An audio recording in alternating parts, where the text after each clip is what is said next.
Di jantung kota yang luluh lantak di bawah amukan hujan yang tak kunjung usai, Tsuyoshi, dengan tubuh bersimbah darah namun tekad yang enggan padam, berjuang di antara sisa napasnya yang tersengal. Sembari memikul tubuh Karina yang tak berdaya, ia terus menyeret langkah melintasi kemelut, tepat saat raungan para pengejar kian mencekik dari balik punggung mereka.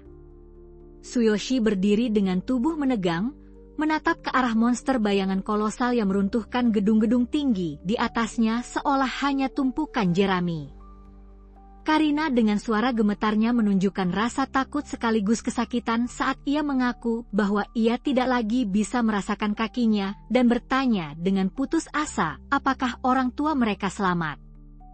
Ledakan dan puing-puing menghancurkan jalanan yang basah kuyup oleh hujan saat Tsuyoshi, dengan fokus yang tak tergoyahkan, menggendong Karina dan berlari menembus kekacauan, didorong oleh urgensi yang mendesak untuk menyelamatkannya. Basah kuyup oleh hujan dan gemetar karena kelelahan, Tsuyoshi terhuyung maju menembus kekacauan dengan Karina yang tak sadarkan diri di punggungnya. Air mata keputusasaannya menunjukkan rasa tidak percaya yang membanjiri dirinya saat ia memohon dalam hati agar mimpi buruk ini tidak nyata. Di tengah kota yang dilanda kekacauan, kobaran api dan puing-puing berjatuhan saat sesosok raksasa menghantam bangunan di sekitarnya. Tsuyoshi dengan suara gemetar penuh keputusasaan, meneriakkan panggilan untuk orang tuanya di tengah menderunya kehancuran.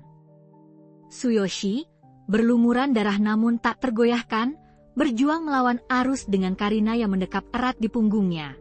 Teriakan kepedihannya menggemakan tekad putus asanya untuk menyelamatkan gadis itu. Di tengah kekacauan medan perang yang terbakar dan basah kuyup oleh hujan, Tsuyoshi terhuyung maju dengan Karina dalam dekapannya saat teriakan cemas dari rekannya mendesak agar ia tidak berhenti, memperingatkan bahwa jika ia berbalik demi keluarga mereka, baik dia maupun Karina akan mati, dan bersikeras bahwa kaki Karina yang terluka membutuhkan penanganan rumah sakit segera. Dalam keheningan rumah sakit, Karina duduk di kursi rodanya di samping tempat tidur. Tatapan cemasnya tertuju pada kakaknya, Tsuyoshi, saat ia menyuarakan kekhawatirannya tentang keputusan Tsuyoshi untuk mengambil kembali tes kebangkitan. Sementara itu, Tsuyoshi dengan lembut menenangkannya dan mendesaknya untuk beristirahat, bersamaan dengan seorang staf yang mengingatkan Karina untuk meminum obat pereda nyeri kronisnya. Sebuah kekhawatiran yang coba ditepis oleh Karina, meskipun penderitaannya terpancar jelas dari matanya. Karina duduk di kursi rodanya dengan pembuluh darah yang bercahaya menerangi kakinya yang tak bisa digerakkan. Sementara itu Tsuyoshi memperhatikan dari dekat, kekhawatirannya semakin mendalam saat mata ilahi mengungkap kebenaran pahit tentang luka-lukanya yang tidak dapat disembuhkan dan kemustahilan bagi Karina untuk bisa berjalan kembali. Tsuyoshi menatap penuh perenungan ke arah sebuah kenangan berharga tentang adiknya. Hatinya terasa berat karena mengetahui perjuangan berat sang adik, namun ia sangat bertekad untuk menjadi seorang pahlawan, yakin bahwa meskipun hanya ada secercah harapan, hal itu dapat membantu Karina berjalan kembali.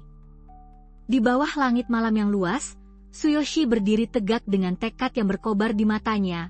Ia menyatakan kepada dunia, dan kepada dirinya sendiri, bahwa menyembuhkan kaki Karina hanyalah sebuah permulaan, karena tujuan sejatinya adalah untuk hidup dengan kebanggaan dan bangkit sebagai pahlawan terkuat. Kemegahan bangunan BTG yang masih memantulkan cahaya malam itu segera diwarnai suasana tegang, ketika hasil pengukuran diumumkan, tingkat kebangkitan peserta berada di level 3 dengan kekuatan tempur mencapai 540. Seorang staf dengan ceria tersenyum bangga saat ia mengumumkan status baru sang penerima sebagai pahlawan dan mempersembahkan sebuah lencana khusus yang berkilau, memenuhi udara dengan antisipasi yang penuh harapan. Pemuda itu merayakan pencapaian yang telah lama dinantikannya sebagai seorang pahlawan, sementara itu ibunya, yang tersenyum lebar di sampingnya, mendesaknya untuk terus berjuang mencapai peringkat C dan menjanjikan sebuah perjamuan besar malam itu untuk merayakan keberhasilannya. Ketegangan terasa memuncak saat Tsuyoshi menunggu dengan gugup sementara sang administrator tes berkacamata, yang skeptisismenya sulit disembunyikan, memanggil Tsuyoshi maju untuk percobaan keduanya dan menginstruksikannya untuk meletakkan tangan di atas alat pengukur. Sembari berkomentar dengan keraguan yang tenang bahwa kecil kemungkinan akan ada perubahan dari kegagalannya yang sebelumnya. Tsuyoshi melangkah maju dengan tekad yang tak tergoyahkan, menyatakan kepada staf di belakangnya bahwa tak lama lagi mereka berdua akan mengetahui apakah upaya ini hanyalah buang-buang waktu saja. Staf itu memperingatkan sosok penuh tekad yang sedang melangkah masuk melalui pintu ruangan tes itu bahwa kegagalan berulang adalah hal yang tak terelakkan. Karena perangkat tersebut mengukur dari setiap sudut ilmiah dan keras kepala jarang sekali bisa mengubah hasilnya. Kemudian, dengan tatapan penuh perhitungan, ia mengamati lebih saksama data digital itu sambil menimbang bahwa hasil yang baru saja dilihatnya memang sesuai dengan norma yang berlaku. Kini, dengan tekad yang menajamkan tatapannya, ia fokus sepenuhnya pada hasil pemecaan perangkat futuristik yang bercahaya itu, merenungkan bahwa sebagai level 3, ia seharusnya sudah memenuhi syarat untuk menjadi pahlawan, namun ia bertanya-tanya dengan lantang seberapa tinggi sebenarnya daya tempurnya, dan bertekad bahwa ia harus menghadapi tantangan ini dengan sungguh-sungguh. Di dalam ruangan yang berderak oleh antisipasi, Tsuyoshi berdiri teguh saat gelombang energi melonjak dari tubuhnya. Visi puncaknya mulai bangkit sementara sistem-sistem yang tak terlihat mulai mengukur sejauh mana potensi kepahlawanannya yang sesungguhnya. Di tengah guncangan tanah dan lampu digital yang berkedip-kedip, Tsuyoshi menatap dengan tidak percaya saat layar mengumumkan bahwa ia telah menghancurkan rekor daya tempur pahlawan level 3. Keterkejutannya semakin memuncak ketika ia menyadari bahwa kekuatannya 10 kali lipat lebih besar dari pemegang rekor sebelumnya dan jauh melampaui apapun yang pernah ia bayangkan. Tsuyoshi berjongkok dengan tekad yang membara, kepalan tangannya menunjukkan keteguhan hati yang tak tergoyahkan saat ia bersumpah untuk mengikuti rencananya dan berjuang demi kekuatan yang tak tertandingi. Sementara itu, secercah rasa ingin tahu terpancar di matanya saat ia memikirkan tentang Divine Hammer. Tsuyoshi menggenggam Divine Hammer dengan tekad yang membara, menyerap notifikasi bahwa kekuatannya saat ini hanya mengizinkan 1 detik singkat dari kekuatan aslinya. Namun, ia meyakinkan dirinya sendiri bahwa pelepasan singkat ini pun akan cukup bagi mesin tersebut untuk mengukur potensi tempurnya yang kian meningkat.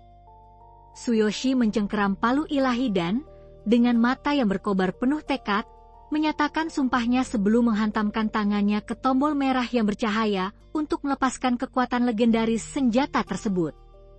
Dalam kobaran petir biru, Tsuyoshi melepaskan kekuatan yang luar biasa dari palu Raja Ilahi, namun ia seketika merasakan seluruh energi tubuhnya lenyap dalam sekejap, membuatnya jatuh dalam keadaan terkuras habis.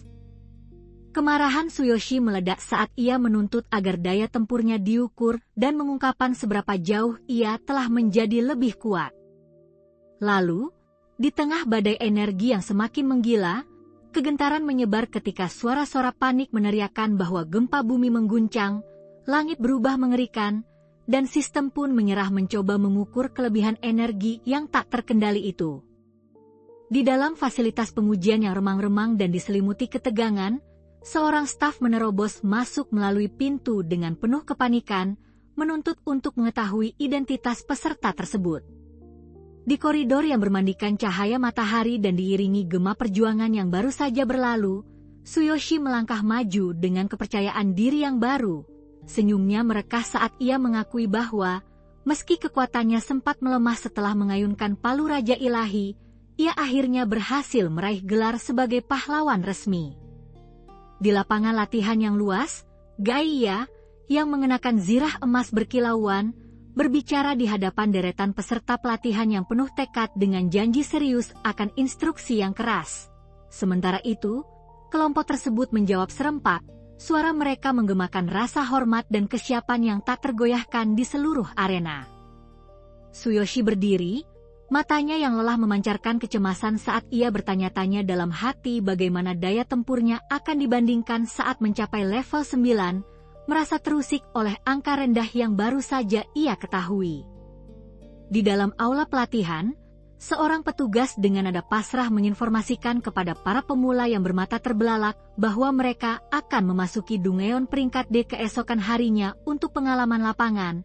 Hal ini memicu seorang peserta pelatihan yang terkejut berseru tidak percaya betapa cepatnya ujian mereka akan dimulai. Dua pemuda yang cemas saling bertukar pandangan gelisah. Suara mereka gemetar saat salah satunya khawatir dengan suara lantang bahwa mereka seharusnya menjalani pelatihan dasar selama seminggu terlebih dahulu, sementara yang lain bersikeras bahwa mereka harus menentukan peran masing-masing sebelum menghadapi bahaya tak dikenal di dalam Dungeon. Gaia, yang mengenakan zirah emas dan memancarkan wibawa, menepis gagasan tentang pelatihan fisik dasar, serta mengumumkan dengan tegas kepada para pahlawan yang berkumpul bahwa mulai sekarang mereka akan mengasah keterampilan mereka melalui pertempuran nyata. Gaia menghadapi deretan peserta pelatihan yang cemas. Kehadiran yang penuh wibawa itu memenuhi udara dengan ketegangan saat ia memperingatkan mereka bahwa hanya mereka yang mampu menanggung aturan latihan yang keras inilah yang boleh tetap tinggal, memicu jawaban serempak yang gugup namun penuh tekad. Tsuyoshi terpaku diam di antara bayang-bayang sementara sesosok figur berzirah berbicara di hadapan kumpulan orang yang tegang. Sosok itu berujar dengan nada lelah bahwa pahlawan pun, pada intinya, hanyalah manusia biasa yang sedang meluapkan rasa frustrasi mereka. Dengan ketegangan ruangan yang masih tersisa, Tsuyoshi menyeringai, membual dalam hati tentang gadis level 72 yang tangguh yang tengah menantinya. Ia dengan percaya diri berencana untuk kembali ke dunia lain setelah masa tunggu keahliannya berakhir. Saat malam menyelimuti kota, Tsuyoshi, dengan mata yang menyala penuh tekad, mengangkat cincin emas yang bercahaya, menyatakan dengan mantap bahwa dengan masa tunggu gerbang yang akhirnya berakhir, ia akan kembali ke dunia lain untuk menjadi lebih kuat, memilih pekerjaan, dan mengumpulkan semua perlengkapan yang ia butuhkan. Tepat saat portal meledak terbuka sebagai jawaban atas perintahnya. Saat cahaya portal memudar dan keheningan menyelimuti, Tsuyoshi membuka matanya ke arah kegelapan yang akrab, yang bertaburkan partikel-partikel bercahaya. Ia merenung dalam hati bahwa dirinya memang telah kembali ke tempat ini sekali lagi. Tsuyoshi duduk di tengah bentang alam berbatu yang akrab baginya. Keterkejutannya memuncak saat ia menyadari bahwa waktu dan pakaiannya telah kembali ke keadaan semula, memicu perenungan dalam diam tentang sifat dunia ini yang tidak pernah berubah. Saat Tsuyoshi merenungkan dunia yang tak berubah di sekelilingnya, suara cemas Karina memecah keheningan, bertanya apakah ada sesuatu yang salah, tepat di saat ia tiba-tiba teringat akan suatu hal penting yang hampir saja ia lupakan. Antusiasme Tsuyoshi yang penuh tekad memenuhi udara saat ia menyemangati kelompok untuk mulai meningkatkan level. Neko-chan mengangkat lengannya dengan penuh semangat. Kegembiraannya terpancar jelas saat ia mengungkapkan dengan riang betapa senangnya ia melihat semangat tuannya. Dalam remang cahaya hutan, Neko-chan berdiri waspada di hadapan trio goblin bermata merah yang mengancam. Nadanya berubah serius saat ia menyarankan bahwa sarang goblin level 3 di dekat sana akan menjadi tempat latihan yang baik, seraya memperingatkan bahwa meski peringkat mereka rendah, makhluk-makhluk yang licik dan mesum ini berjumlah sangat banyak dan menuntut kewaspadaan terus-menerus. Tsuyoshi menatap Karina dengan tatapan serius, memperingatkannya bahwa jika ada yang perlu berhati-hati terhadap perilaku mesum, orang itu pastilah dia. Hal itu membuat gadis bertelinga kucing tersebut berkedip dalam keterkejutan yang membingungkan. Dengan tekad baru yang menyinari, Tsuyoshi mengumumkan bahwa goblin akan menjadi target pertama mereka di dunia fantasi ini. Kegembiraan terpancar di matanya saat sosok Karina versi chibi mengepalkan tangan dan menyemangatinya, tidak sabar untuk melihat efek apa yang akan dibawa oleh sistem seleksi ilahi. Di bawah bayang-bayang rembulan purnama yang besar, Tsuyoshi dan Karina berdiri tegang di antara pegunungan yang gelap. Ia memperingatkan Karina dengan suara rendah agar tidak membangunkan penjaga goblin yang mengintai di dekat sana. Tsuyoshi melirik Karina berujar dengan percaya diri bahwa, mengingat daya tempur serta levelnya yang mengesankan, menangani musuh-musuh mereka seharusnya mudah, Hal itu membuat Karina tersentak dan penasaran saat ia menuntut untuk tahu bagaimana Tsuyoshi bisa menemukan rahasia statistiknya. Tsuyoshi memancarkan kepercayaan diri yang tenang saat ia menjelaskan perannya sebagai tuan dari Karina. Hal itu memicu rasa penasaran Karina untuk bertanya apakah Tsuyoshi bersedia menunjukkan bagaimana cara seorang pahlawan tingkat tinggi yang sesungguhnya bertarung. Saat malam semakin larut di tengah hutan yang sunyi, Karina menjelaskan dengan tenang bahwa jika ia bertarung di sisi Tsuyoshi, Tsuyoshi tidak akan mendapatkan poin pengalaman karena perbedaan level mereka yang jauh. Hal itu memicu pertanyaan terkejut dari Tsuyoshi tentang adanya aturan seperti itu, pengakuannya bahwa ia hanya ingin melihat Karina beraksi, serta tanggapan jenaka dari Karina bahwa karena merasa tersanjung oleh kata-katanya, ia akan mencobanya jika Tsuyoshi bersikeras. Mata Karina menyala dengan tekad saat ia menyiagakan pedangnya. Ia mengumumkan kepada Tsuyoshi bahwa ia tidak yakin seberapa bermanfaat demonstrasinya nanti, namun ia mendesak Tsuyoshi untuk memperhatikannya dengan saksama sebelum melesat maju dengan kemantapan hati. Dalam satu kilatan gerakan yang cepat, Karina, sang prajurit yang ganas dan gesit, melepaskan tebasan penuh tekad dengan pedangnya yang bersinar, membelah goblin tersebut dalam sebuah pertunjukan kekuatan yang luar biasa dahsyat. Dari balik perlindungan semak-semak, Tsuyoshi bertepuk tangan dengan penuh kekaguman, berseru dalam hati bahwa hanya prajurit level 72 yang mampu bergerak dengan keahlian sehebat itu, dan menyatakan betapa mengesankannya pemandangan yang baru saja ia saksikan. Karina menoleh ke belakang, matanya bersinar penuh kehangatan saat ia memberitahu Tsuyoshi bahwa dia terlalu baik. Rasa terima kasihnya terpancar jelas di bawah cahaya yang lembut. Dengan satu ayunan pedang ke bawah yang cepat, Karina menjelaskan bahwa ia selalu memberikan segalanya, bahkan saat melawan musuh yang lebih lemah. Sementara itu, Tsuyoshi, sambil tertawa kecil penuh kekaguman, meyakinkannya bahwa pelajaran itu sangat bermanfaat dan dengan antusias bertanya apakah Karina bisa mengajarkan teknik yang baru saja ia gunakan. Telinga kucing Karina bergerak-gerak dalam keseriusan yang tenang saat ia condong ke depan untuk menjelaskan bahwa keahlian tingkat lanjut tersebut diperuntukkan bagi para prajurit berpengalaman, dan dengan lembut mengingatkan bahwa sebuah pekerjaan belum dipilih. Dikelilingi oleh pancaran tekad yang baru, Tsuyoshi berdiri dengan tangan bersedekap dan senyum percaya diri. Ia mengumumkan keputusannya untuk menjadi seorang prajurit seraya menyatakan kepercayaannya pada rekannya yang kuat, dan menjelaskan bahwa meski ia belum bisa mengayunkan palu Raja Ilahi, ia akan mencari senjata pengganti yang layak. Cahaya biru muncul saat status prajurit baru milik Tsuyoshi berpendar di layar digital. Sementara itu, Karina, dengan pipi yang merona karena tekad, berjanji bahwa ia akan membuktikan kemampuannya di sisi Tsuyoshi. Karina menggenggam tangan Tsuyoshi dengan dorongan semangat yang tak tergoyahkan. Ia meyakinkan Tsuyoshi akan dukungannya dalam perjalanan untuk meningkatkan level dan menyarankan agar mereka memulai dengan mengumpulkan perlengkapan penting bagi seorang prajurit. Saat Tsuyoshi merasakan genggaman lembut tangan seseorang dan menyadari kekhawatiran yang tulus di mata Nekchen, gelombang rasa syukur dan kekaguman menyapu dirinya. Ia pun mengagumi dalam hati kebaikan yang tak terduga di dunia ini. Menanggapi teriakan para goblin, Tsuyoshi dan Karina secara insting mundur selangkah. Keterkejutan mereka berubah menjadi ketakutan yang mendesak sementara para penjaga mengacungkan senjata dan memanggil bala bantuan. Tsuyoshi berpaling kepada Karina dengan tekad yang tak tergoyahkan, menyatakan bahwa ia akan menghadapi musuh-musuh mereka seorang diri. Tatapan penuh tekad Tsuyoshi tertuju pada Karina saat ia meminta sebuah belati. Keteguhan hatinya tercermin pada bilah perak yang segera ia genggam, sementara Karina memperhatikan dengan antisipasi yang serius. Menyadari niatnya, Karina mengulurkan tangan dengan cemas dan memperingatkan bahwa menghadapi musuh dengan kekuatan setara secara langsung adalah tindakan yang terlalu gegabah. Kekhawatirannya mempertajam ketegangan di udara saat Tsuyoshi tetap menggenggam belati itu dengan tekad yang tak tergoyahkan.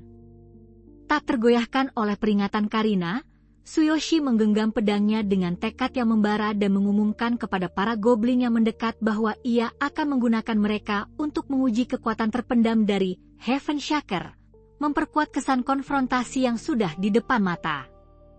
Mata Tsuyoshi berkobar dengan kekuatan saat ia melepaskan energi dari combat Heaven Shaker level 3 miliknya, mengirimkan gelombang kejut yang menghantam keras para goblin yang terperanjat. Di medan tempur yang hancur dan diterangi oleh kekuatan ledakan yang dahsyat, kekuatan luar biasa Tsuyoshi membuat puing-puing berputar di sekelilingnya. Sementara itu, Karina, yang terpana oleh kehancuran tersebut, menyadari bahwa bahkan satu kelompok penuh pun akan kesulitan untuk mengalahkan para goblin semudah ini. Dikelilingi oleh pancaran cahaya dari poin pengalaman, Tsuyoshi mempererat genggamannya pada belati perak tersebut. Rasa percaya dirinya melonjak saat ia membulatkan tekad bahwa mengalahkan goblin-goblin yang tersisa dengan bantuan Divine Selection System akan mendorongnya mencapai level 4 sebelum fajar menyingsing.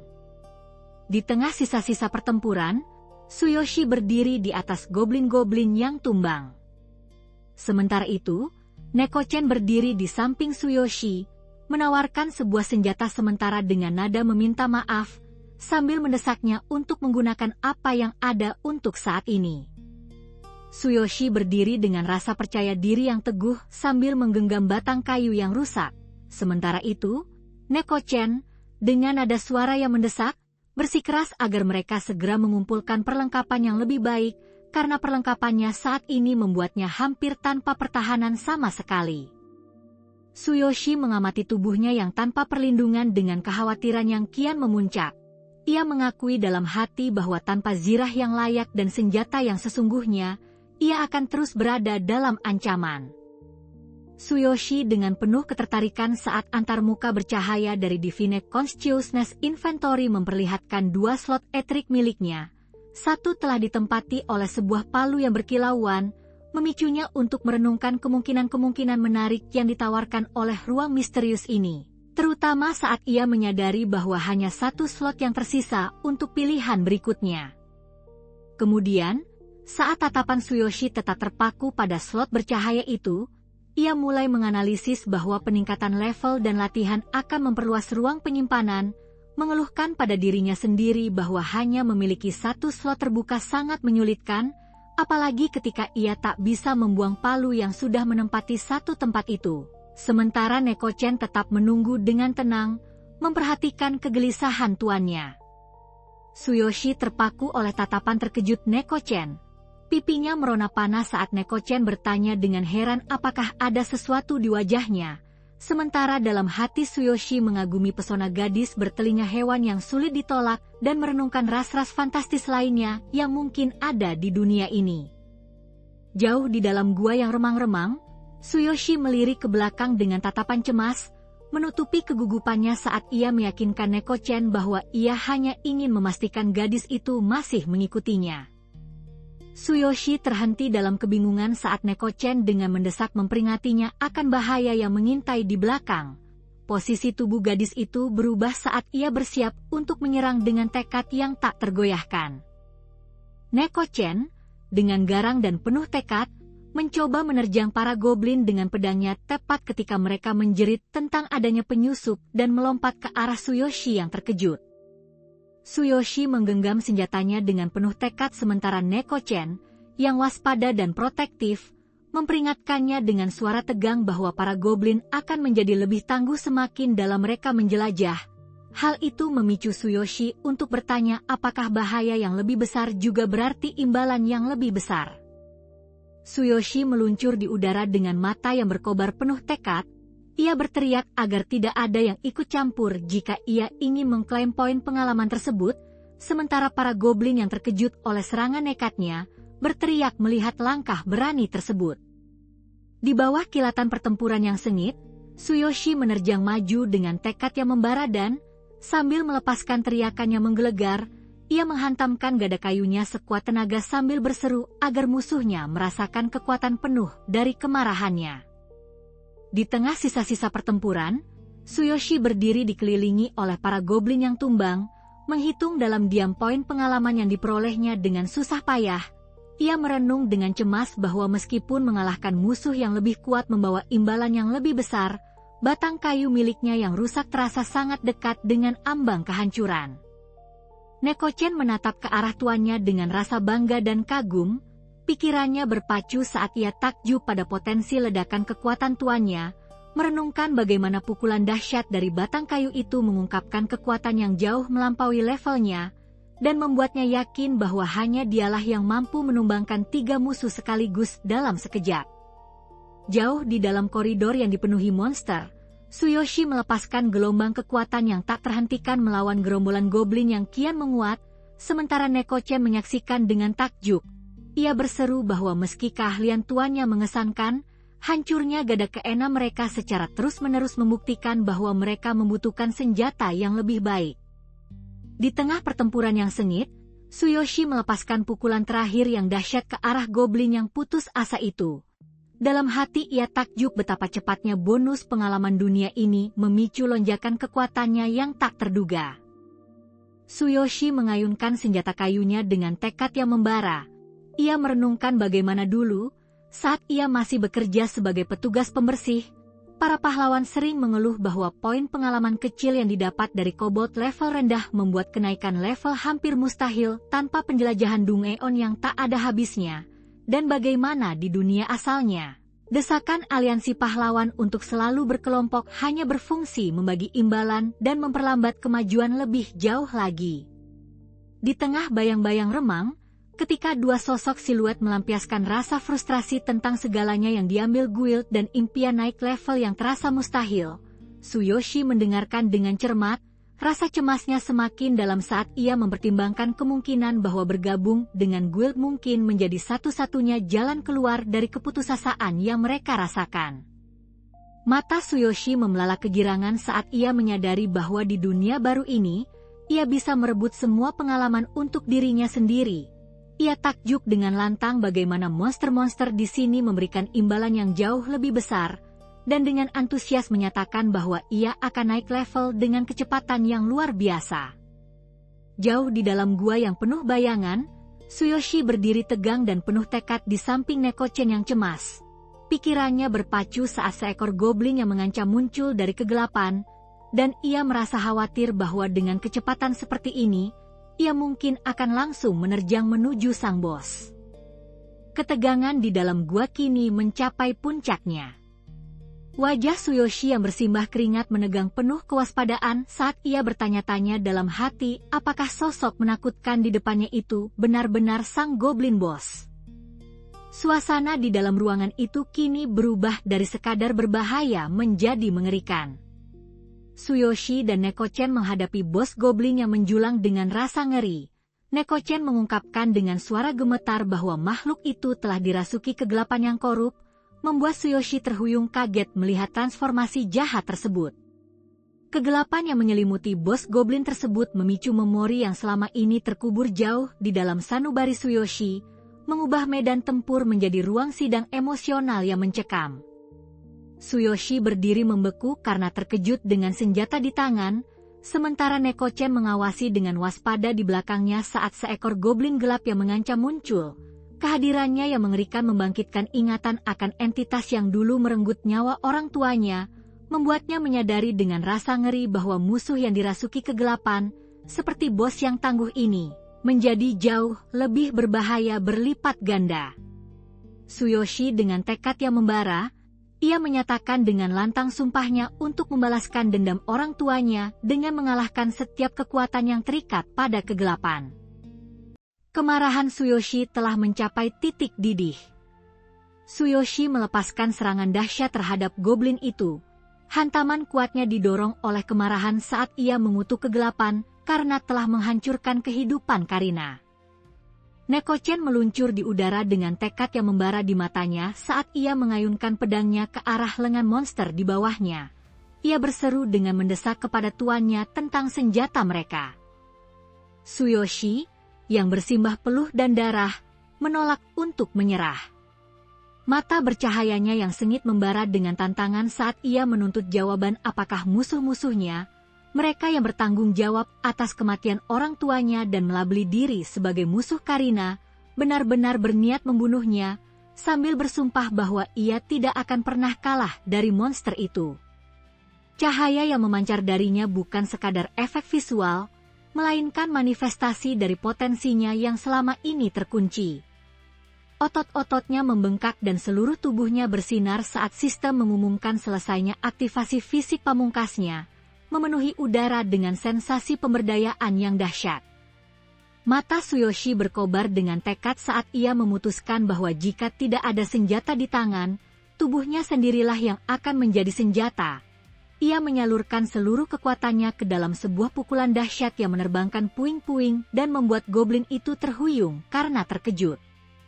Tsuyoshi melayangkan pukulan penuh amarah ke arah goblin itu sementara Neko-chan menjerit terkejut saat Tsuyoshi meraung agar musuh mereka binasa. Di tengah debu dan puing-puing yang berserakan, Tsuyoshi berdiri dengan penuh keteguhan. Ia naik level dan bersumpah dalam hati untuk menghancurkan semua kegelapan dengan kekuatannya.